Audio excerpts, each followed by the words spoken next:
Solve करेंगे business statistics and mathematics का question paper, जो कि अप्रैल मई 2022 में आया है। ठीक है, तो इसमें पहला क्वेश्चन है हमारे पास, define statistics and discuss its characteristics functions and limitation. और इसके साथ आया है हमारे पास numerical, calculate the median and mode by grouping method from the following data. तो ये आपको सेंट्रल साइज दिया हुआ है और फ्रीक्वेंसी दी है। ठीक है, तो आपने क्या करना है, सेंट्रल साइज जो है उसको पहले क्लास इंटरवल में बदल लेना है। ठीक है, तो ये सेंटर साइज क्या दिया है 15। आप देखो इसमें गैप जो है इंटरवल है वो कितने कितने का, वो 10 का है सभी में, 15, 25, 35, 45। तो आपने क्या करना है, 10 है उसको 2 से डिवाइड करना है, तो आपके पास आ जाएगा 5।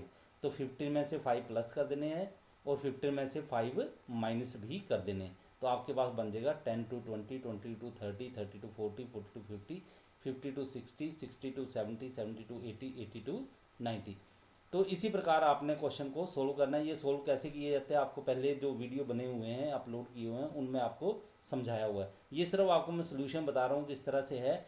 आप अपना वीडियो जो है उसको पॉज करके इसको समझ सकते हो। अगर कुछ समझ ना आए तो आप मुझसे पूछ भी सकते हो। ठीक है, तो इस तरह से आपने ग्रुपिंग टेबल बना लेना है। ठीक है, फिर उसके बाद आप एनालिसिस टेबल बनाओगे तो आप देखोगे को ये क्या है, ये एक बाई मॉडल है, यानी कि इसमें दो मोड नज़र आ रहे हैं हमारे पास, एक 40 to 50 में, एक 50 to 60 में।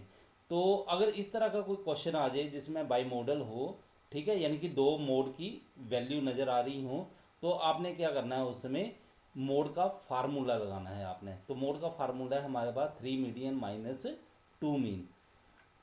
तो इसके लिए आपने क्या करना है, मीडियन भी पता करना है और मीन भी पता करना है। ठीक है, मीडियन तो वैसे भी क्वेश्चन में पूछा हुआ है और मीन आपने पता कर लेना है। तो ये आप इस तरह से टेबल बना के उसको पता कर सकते हो। फार्मूला पुट करोगे आपके पास मीन जो है वो आ जाएगा 49.25 और मीडियन जो है वो आएगा 49.52। ठीक है, तो जब आप इसको सोल्व करोगे, ठीक है, फार्मूले में वैल्यू पुट करोगे तो मोड जो है वो आपके पास आ जाएगा 50.06। ठीक है, इसके बाद यूनिट 2 है, इसमें क्वेश्चन आया है, what do you understand by regression, what are the properties of regression coefficient, distinguish between correlation and regression. तो थ्योरी का क्वेश्चन है, ये आपकी बुक्स में आपको मिल जाएगा आसानी से। इसकी जगह पे आपको एक न्यूमेरिकल दिया है, वो है calculate the rank coefficient of correlation from the following data. तो ये आपके पास न्यूमेरिकल है, तो आप इस तरह से रैंक पता करके इसका कोरिलेशन पता कर सकते हो। तो ये फार्मूला है आपका पास। और ये जो क्वेश्चन है आपके पास, ये जो प्रॉब्लम दी है ये है आपके पास है रिपीटेड रैंक की। ठीक है, रिपीटेड रैंक के लिए ये फार्मूला लगता है, तो इसमें आप वैल्यू पुट कर सकते हो। ठीक है, ये 2 के ऊपर क्यूब लगाया है और ये 2 लिखा है, इसका मतलब है ये जो एक रो होगी आपके पास है, यहाँ पे x है, x में सिर्फ 2 बार ही रैंक रिपीट हो रहा है। ठीक है, और यहाँ पे हमने 3 लिखा है, तो इसका मतलब है ये जो दूसरा y है इसमें 3 बार रैंक रिपीट हो रहा है, जैसे ये लिखा है 14, 14, 14। ठीक है, तो इसका रैंक 4, 4, 4 बन रहा है, तो 3 बार रिपीट हो रहा है, इसलिए हमने यहाँ पे 3 लिखा है। तो कोरिलेशन का आप आंसर निकालोगे, ये आपके पास आएगा -0.929। ठीक है, तो बहुत से बच्चे बोल रहे कहते हैं हमारा आंसर तो आया 133। तो 133 आपका आंसर कभी भी नहीं आ सकता है, क्योंकि कोरिलेशन का आंसर जो भी है वो आएगा -1 और 1 के बीच में। और ज़्यादा करके आंसर जो होता है वो आता है हमेशा 0 पॉइंट कुछ। ठीक है, -1 या फिर 1 ये कभी कभार ही आ सकता है। ठीक है, इसलिए 1 पॉइंट या 1 से ऊपर कभी भी आंसर आपका नहीं आ सकता है, और ना ही -1 से कम आ सकता है आंसर आपके पास।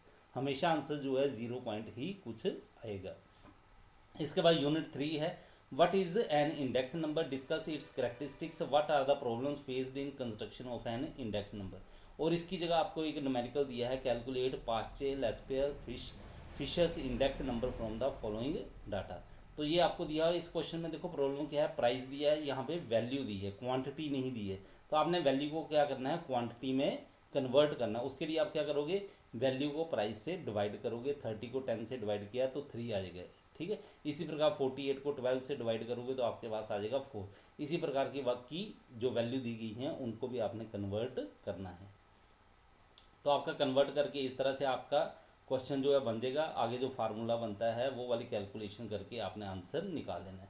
तो परचेस इंडेक्स जो है वो आपके पास आएगा 126.59। लास्ट पेयर का आपके पास आएगा 127.33। ठीक है। और फिशर्स इंडेक्स पता करोगे वो आपके पास बनेगा 126.9।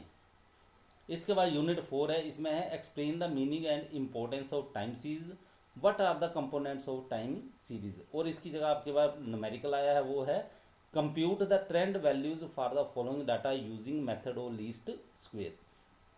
तो लीस्ट स्क्वेयर में आप इक्वेशन मेथड लगा सकते हो, साथ में शॉर्टकट मेथड भी लगा सकते हो, आपको जो अच्छा लगे वो मेथड लगा के आप इसका आंसर निकाल सकते हो। तो मैंने जो सोल्व किया है वो किया है इसको शॉर्टकट मेथड लगा के। ठीक है। तो ये आपके पास देखो इस तरह से क्वेश्चन है। ठीक है, टेबल बनेगा, ये आपकी ट्रेंड इक्वेशन है। इसके बाद शॉर्टकट मेथड लगा के हमने ए की वैल्यू और बी की वैल्यू पता कर ली है।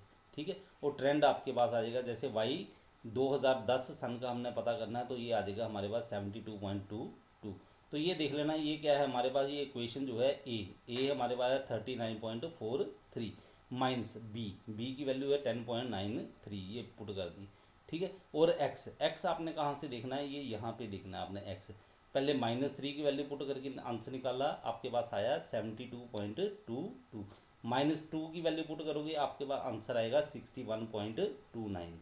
इस प्रकार बाकी की वैल्यू भी आप पुट करते जाओ तो आपके पास आंसर इस तरह से आता जाएगा। ठीक है। इसके बाद यूनिट 5 है solve the linear equation using inverse method.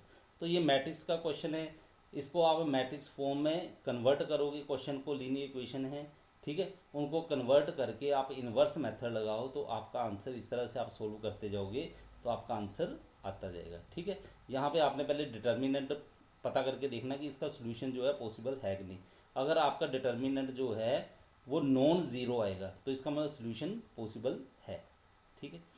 फिर को फैक्टर बनाया, को फैक्टर मैट्रिक्स बनाया, एडजॉइंट ए किया। ठीक है। इस तरह से क्वेश्चन को आप सोल्व करोगे तो एक्स आपके पास 2 आएगा और वाई आएगा -3। ठीक है। तो इसके नेक्स्ट है हमारे पास और करके जो चॉइस में दिया क्वेश्चन वो है आपका ये इंटरेस्ट का क्वेश्चन जो है कंपाउंड इंटरेस्ट वाला। तो क्या है, at the birth of a child sum of ₹1000 was deposited at the rate of 6% per annum, what amount she will receive on her 20th birthday if the interest is compounded annually, quarterly, monthly. तो जरा कि ये इस question में आपने थोड़ा सा ध्यान से देखना है। 20th बर्थडे का मतलब है कि कितने साल उसकी एज के पूरे हुए हैं, वो हुए 19 ईयर। तो फर्स्ट बर्थडे कब होता है, फर्स्ट बर्थडे होता है जिसमें बच्चे का जन्म होता है, उस समय उसका फर्स्ट बर्थडे होता है। ठीक है। और वो जो सेकंड बर्थडे हम मनाते हैं, हम कहते हैं कि हमारा पहला जन्मदिन है, वो पहला जन्मदिन नहीं होता है, वो फर्स्ट बर्थ एनिवर्सरी होती है। ठीक है। तो इसलिए अगर 20th बर्थडे है तो इसका मतलब है उसके 19 ईयर जो है वो कंप्लीट हो गए हैं। तो यहाँ पे टाइम जो आएगा वो 19 वर्ष आएगा। ठीक है। तो आपको पहले कहा हुआ है एनुअली में आपका रेट ऑफ इंटरेस्ट जो है वो भी वही रहेगा और टाइम भी वही रहेगा, इसमें कोई फ़र्क नहीं आएगा। ठीक है। आर आपके पास 6 है और टाइम आपके पास 19 ईयर्स है। ठीक है। तो आप इसकी वैल्यू पुट करके इस तरह से लॉग टेबल की सहायता से आप इसका आंसर निकाल लोगे, वो आएगा 3025। अब इसके बाद क्या है, आपको कहा गया है कि क्वार्टरली। ठीक है। क्वार्टरली का मतलब है साल में 4 बार। तो इसका मतलब 6 को आप 4 से डिवाइड कर दोगे, आर जो है तो आपके पास आ जाएगा 1.5। और टाइम जो है उसको आपने क्या करना है, 4 से मल्टीप्लाई करना है। 19 है, 19 को 4 से मल्टीप्लाई करोगे वो आ जाएगा 76। तो फार्मूले में वैल्यू पुट करोगे तो आपके पास आंसर आ जाएगा ₹3119 आंसर। ठीक है। फिर उसके बाद कहा है कि इंटरेस्ट जो है आपने कैलकुलेट करना है मंथली। मंथली का मतलब है साल में 12 बार। तो उसमें आप क्या करोगे, प्रिंसिपल अमाउंट जो है वो 1000 की 1000 रहेगी। आर जो है वो 6% था, उसको 12 से डिवाइड करोगे ये आ जाएगा 0.5%। और टाइम को 19 को आप क्या करोगे 12 से मल्टीप्लाई करोगे, ये आ जाएगा 228। तो इसकी भी वैल्यू आप फार्मूले में पुट करोगे तो इस तरह से आप आंसर निकालोगे।